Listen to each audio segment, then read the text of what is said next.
All the biggest college football games are on this weekend at Walters, and we'll have the sound on. There will be Walters' famous bucket specials, both on drinks and wings. Walters uses a first-come, first-served basis for which TVs get which games. The 2-2. Swing a line drive deep right field. Way back it goes. This one may go, and it's gone. Off the back wall of the Nationals bullpen.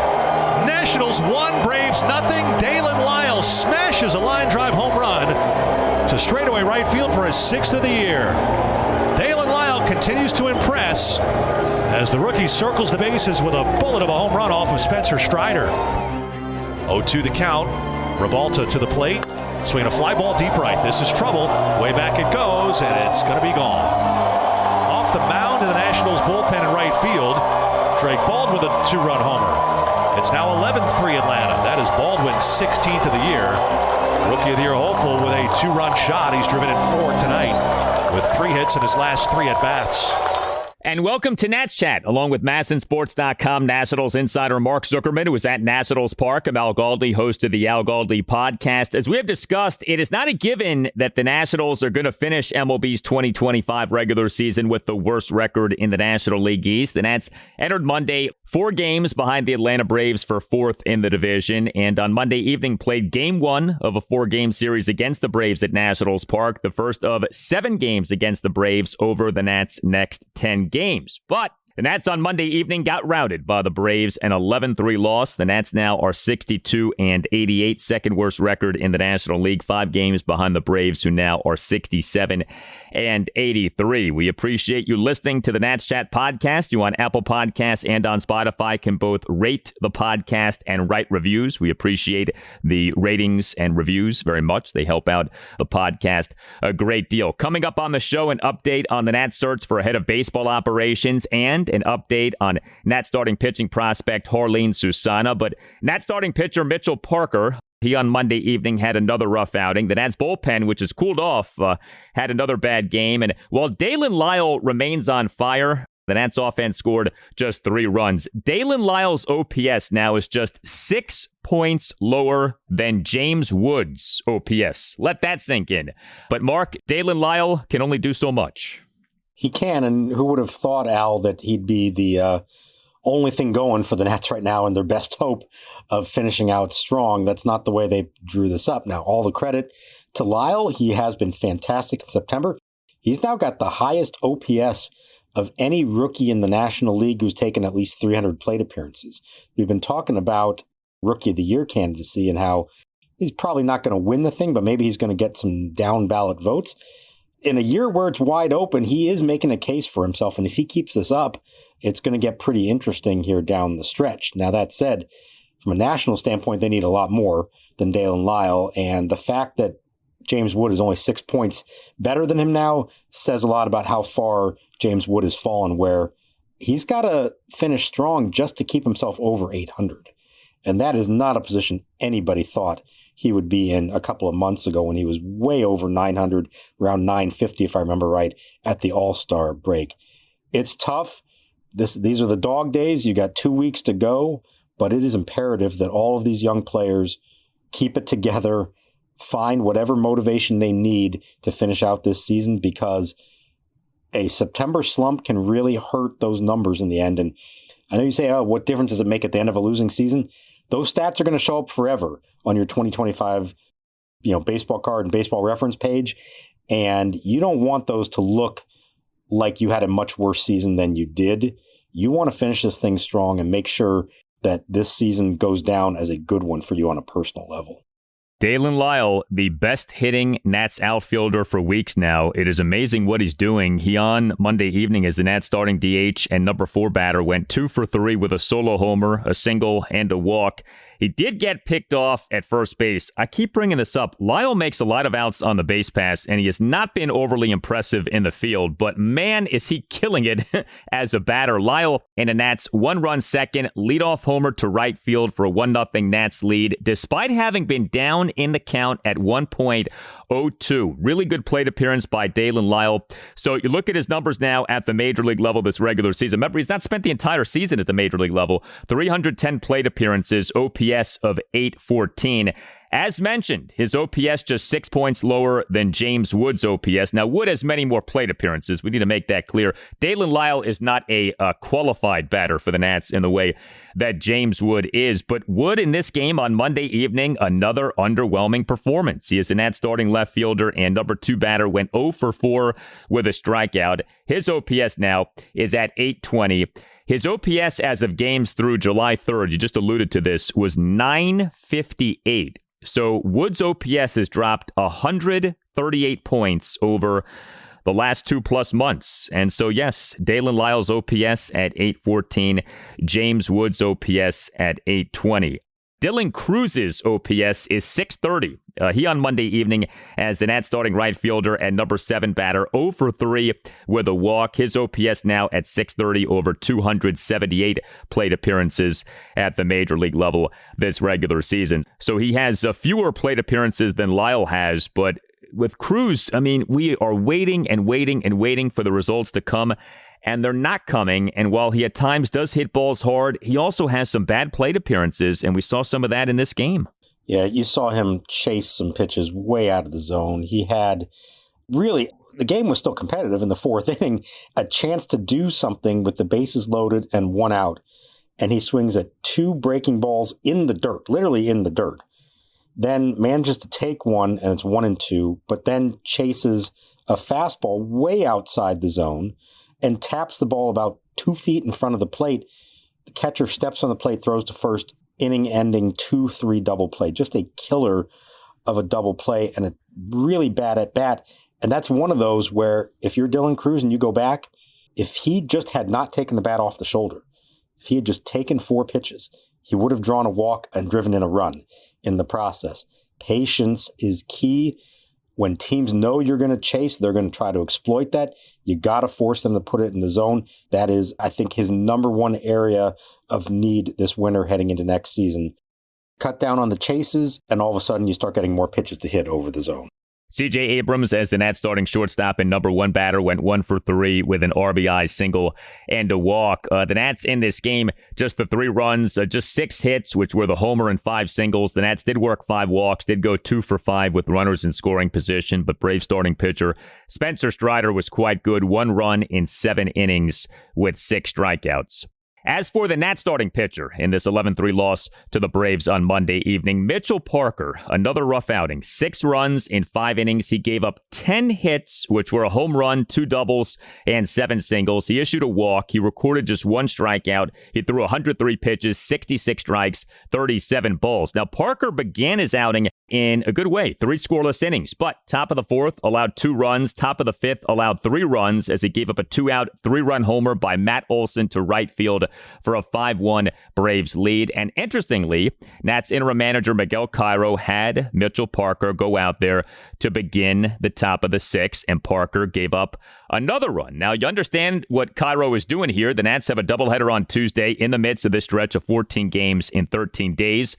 But pushing Mitchell Parker, given the season that he's having, it's not an ideal scenario, and the Nats ended up paying for that. It felt like a pretty hopeless cause there, and it turned out it was. 2 batters faced, 2 hits, another run, and that was it. So I get it, but he had shown very little in the previous 2 innings to suggest that he was going to get through the 6th. So I'm not really sure it was worth it at that point. You know, he got burned on a couple of really bad pitches. He hung a curveball as much as you can ever hang a curveball to Matt Olson in the 5th inning and gave up a 3-run homer. Was roughed up in the 4th inning as well. And to keep him out there just to give up another run, this is now the 8th time this season Mitchell Parker has given up 6 or more runs in a start.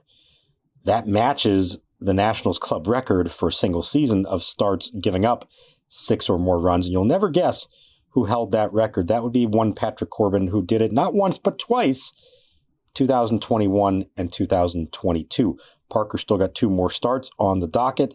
He's got to try to avoid that, giving up 6 runs again, or else he sets a new team record with 9 starts or more, giving up 6 runs.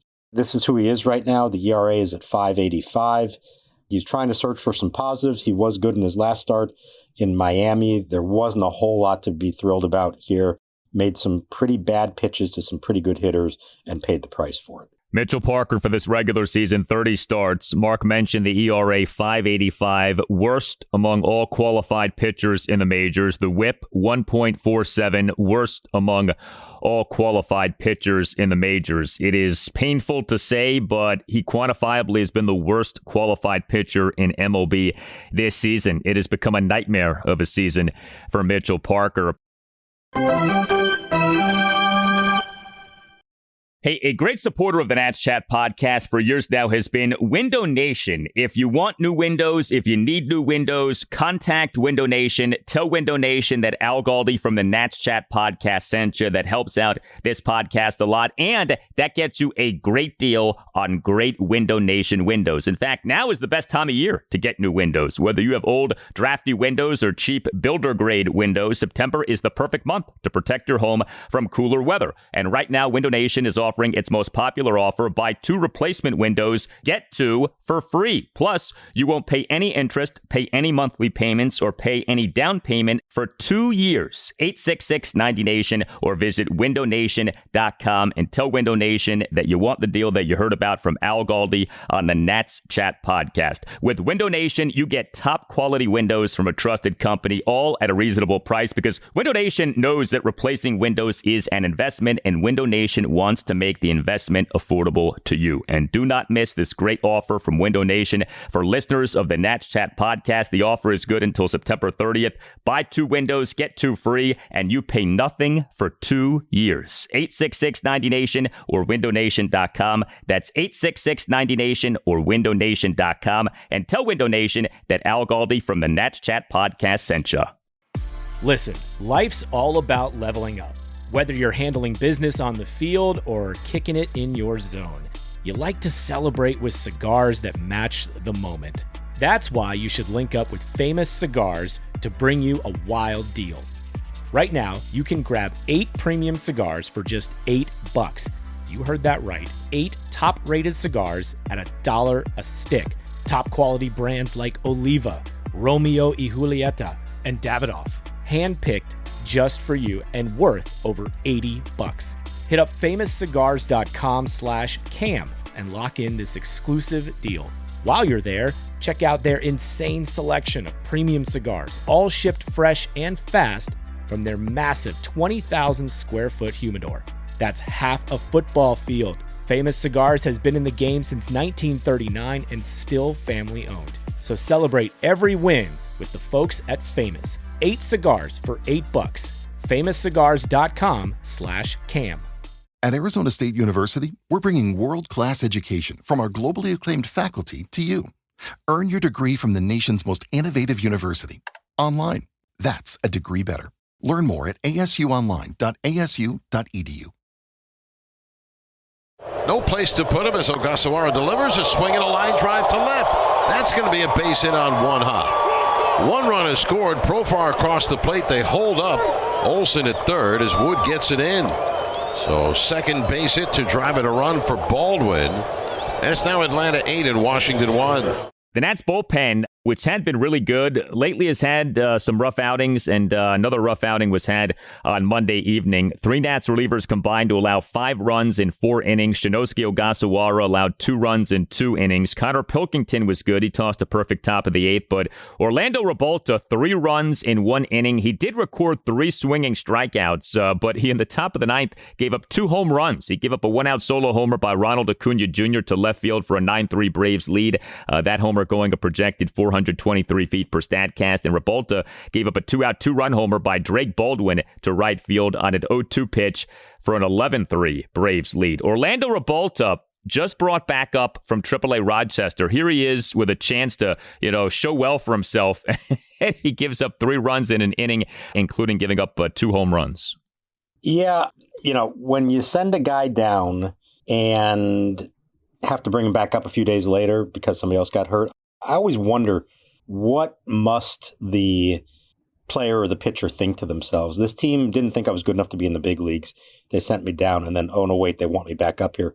Not because of anything I've done in the interim, but because there was a sudden new opening. A tough spot to be in, of course. I think we've seen from Revolta that there are a lot of issues there and that he is last man standing in the bullpen at the moment. You saw the body language that inning. It was not good. A couple of towering home runs. He finally gets out of it and walks off the mound. It's been a tough year for him. He came into the season with some high hopes out of spring training. It didn't work out. He's been on the up and down shuttle to Rochester. As with so many of these guys, I think especially on the pitching staff here down the stretch, I do feel like a lot of these guys are just pitching for not their jobs on the opening day roster next year, but for a chance to return to spring training.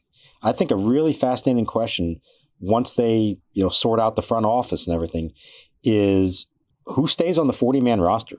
Is there a cleaning of the house when it comes to the 40-man? And there's a lot of guys who could be on the chopping block to create spots for others. And anybody who has pitched or played at the big league level for them this year and not had success and maybe doesn't figure into the long-term plan, I'd be interested to know what the ultimate GM and the manager will think of them and whether they want to proceed with them. And so for guys like Rebalta, you may say this, there's not much at stake. There could be everything at stake for these guys in these late September games. They may be pitching to not just to try to come back next year, but to actually be on the 40-man roster and have another shot with them next year. And at the very least, you're trying to showcase yourself for another team, if not for this team. And, you should always try to go out there and do well. Personal pride, of course, is one reason. But just if you want to continue your major league career, pitch well and make yourself appealing to another team. So games 2 and 3 for the Nats against the Braves at Nationals Park are on Tuesday via a day-night doubleheader. Start times of 1:05 p.m. and 6:45 p.m. The Nats starting pitchers will be Jake Irvin in Game 1 and Mackenzie Gore in Game 2. Gore will oppose Braves ace Chris Sale in Game 2. Nats interim manager Miguel Cairo, during his pregame session with reporters on Monday afternoon, gave us some news on Nats starting pitching prospect Jarlin Susana. He last week underwent surgery. Oh, okay. Nice nice to let us know that. Susana last week underwent surgery on his right lat, so his season is in fact done. Susana on August 30th left to start for AA Harrisburg due to what was called right tricep soreness. An MRI exam revealed a right lat strain. As we discussed at the time, that's better than an elbow injury, but a right lat strain can be something that takes a while to recover from. And sure enough, he has undergone lat surgery. Now, just to be clear here, him undergoing surgery, we did not know for sure that was going to happen, right? Like this was news that Susana underwent surgery, correct? Correct. So, last week when we heard that the MRI did determine that there was a lat strain, the follow-up to that was that he was still consulting with doctors to figure out a course of action. And I think the significance here was that they were still determining the severity of the strain. And while the Nats did not ever come out and assign or, publicly tell us what the severity of it was, if you look at actually Major League Baseball has an injury glossary, and one of the injuries they show is the lat strain, and it shows the different stages or different grades of them. A grade 1 lat strain is considered mild, only 2 to 3 weeks of recovery. A grade 2 strain is considered moderate, requires about a month of recovery. And then there's the grade 3 strain. It's considered severe because the lat muscle actually ruptures. It requires surgery. And if you look at big league pitchers who've had this recently, it's a season ender and knocks you out for a whole season. That happened to A.J. Minter of the Mets. He had it in early May. He knew at the time that was the end of the season. J.B. Bukowskis of the Brewers had it at the end of spring training. He has not pitched this year. Now, we don't know the exact extent of Susana's and no timetable was offered up for it. But what I was told is that there is at least some question about his availability for the start of spring training. So this could be something that lingers on beyond that. Now, that's still better than an elbow injury, which everyone was worried about because he had an elbow sprain, a grade 1 sprain earlier in the year and missed time with it. So the lat strain is better than that. But as we cautioned when this came out last week, that doesn't necessarily mean that it's a nothing, that it can still be something. And it does appear in this case, it's a significant lat strain, obviously, if it required surgery. And so this will be something to watch as we get to spring training. Where is he in his recovery? Is he held back at all? And then, if he is, what does that mean for his 2026 season? A guy who we thought of as maybe an option some point during the 26 season, like Travis Sikora. We got a long way to go until then, but it needs to be on everyone's radar that this could drag on and impact in some ways his 2026 season. Susana per MLB Pipeline, the Nats' number 2 pitching prospect, number 69 overall prospect in baseball. Mark just mentioned starting pitcher Travis Sakura. He, per Pipeline, is the Nats' number 1 pitching prospect, number 45 overall prospect in baseball. But he on August 20th underwent Tommy John surgery. Meantime, the Nats' search for a head of baseball operations is happening. We have another report on another candidate here, Cleveland Guardians Executive Vice President and Assistant General Manager Matt Foreman. That according to Andrew Golden of the Washington Post. So here are the candidates now in terms of reports that have been out there. Matt Foreman, Chicago Cubs General Manager Carter Hawkins, Arizona Diamondbacks Senior Vice President and Assistant General Manager Emil Sadeh, who, by the way, went to the University of Maryland, Los Angeles Dodgers Senior Vice President of Baseball Operations Josh Burns, another local. He went to St. Albans School in Washington, D.C., and, of course, Nats Interim General Manager Mike DiBartolo. There's a lot to be figured out here in terms of who gets hired, what that person is allowed to do, what kind of money that person is allowed to play with in terms of ownership, the Lerner family. But I will say this, I do like what we're seeing here, that the Lerner family apparently is talking to a variety of people. I think that's a good thing. Get as many opinions on your organization from smart people as possible, regardless of who you hire. And it does feel like we're going to get resolution on this in the coming weeks, right around the end of the Nats season. Like, that does seem plausible given, this news that we've had recently of all of these different candidates having emerged for this job. Yeah, I think it's pretty clear that they want to expedite this process because they know how much else has to be done once they complete that. And so I'm going to guess that they would ideally like to. Doesn't mean it will happen for sure, but I think they're going to want to try to get this thing done right about at the end of the season or in that first week of the off season to then move on to everything else that has to be done. If you look at most of the names, these are younger assistant GM types, most of them with more of an analytics background than a scouting background. And as you mentioned, one of the other candidates having been from the University of Maryland, I feel compelled here to let you know that Matt Foreman of the Guardians went to Northwestern University, majored in journalism, was editor-in-chief of the Daily Northwestern, Al, my former publication. I was never editor-in-chief. I was sports editor of that. So for what it's worth, if I have to have a personal favorite for the job, I may have to start rooting here for Matt Foreman to get it. I don't know that means that he's most qualified for it, but I can appreciate that kind of background, certainly. Now, he wound up, going into baseball and has worked his way up the ranks with the Guardians. And so, clearly he has qualifications that actually have to do with baseball and not with where he went to college or what he studied there. I do think it's interesting that you're seeing people's names come up who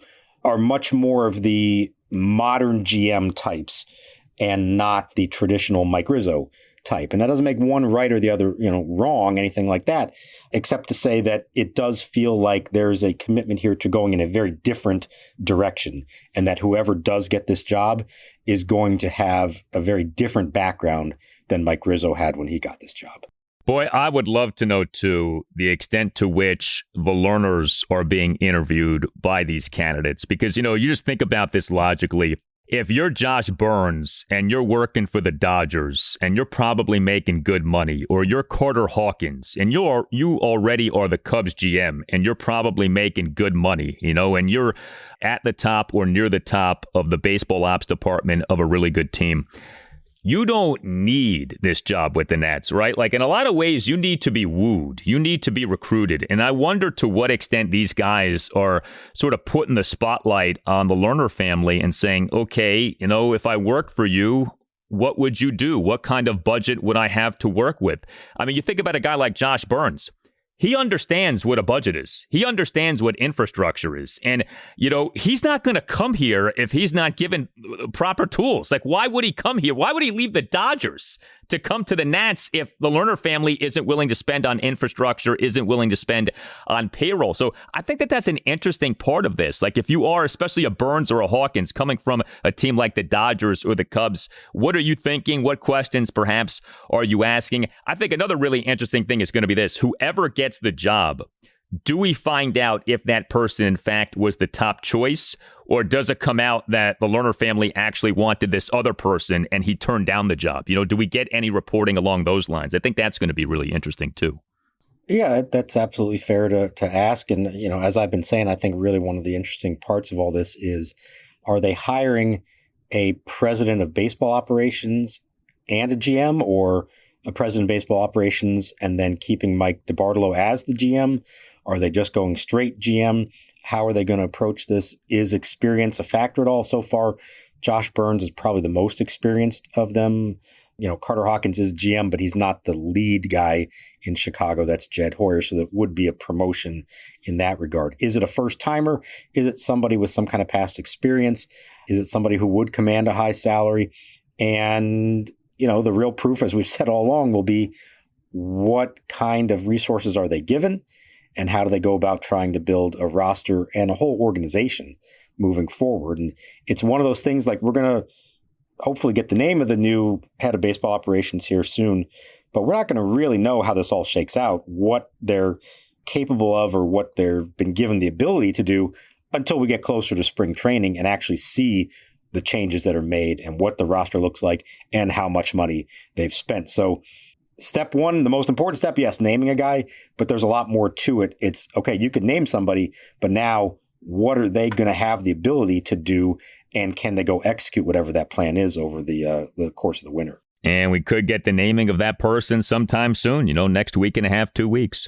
You tell us what you think. Hit us up on X at Nats_chat. You can find us on Blue Sky at Nats Chat Podcast. You can email us natschatpodcast@gmail.com. We have something special for you here, a baseball podcast for you to check out beyond the Nats Chat Podcast. A loyal listener of this podcast, Dakota Moyer, has a new baseball podcast called Baseball HQ. Baseball HQ is available on all of the usual podcast platforms. And the podcast includes deep dive discussions on baseball analysis, metrics, and all of the hottest topics within the sport. We encourage you to give that podcast a listen. Baseball HQ. We have a website you can check out, natschatpodcast.com, at which you can purchase a t-shirt for this podcast, Nats Chat Podcast t-shirt, and we appreciate the support very much. All Nationals radio highlights on Nats Chat, courtesy of 106.7 The Fan. For Mark Zuckerman, I'm Al Galdi. We thank you for listening, and we'll talk to you next time on the Nats Chat Podcast. 2-2, called strike three, bottom of the zone, and Jarlin Susana strikes out 4 batters in the bottom of the first. For over a century, Johnny Walker has shared its bold spirit with the game of golf. Now, crafted with Devereaux Golf, Johnny Walker introduces the Johnny Walker Blue Label-inspired Sunday Golf Bag, elevating the game with sleek design, blue label hues, and refined gold accents. Celebrate your hole-in-one with a premium Sunday bag crafted by Devereaux Golf. Submit proof of your achievement to johnnywalker.com/blue-in-1. Please drink responsibly.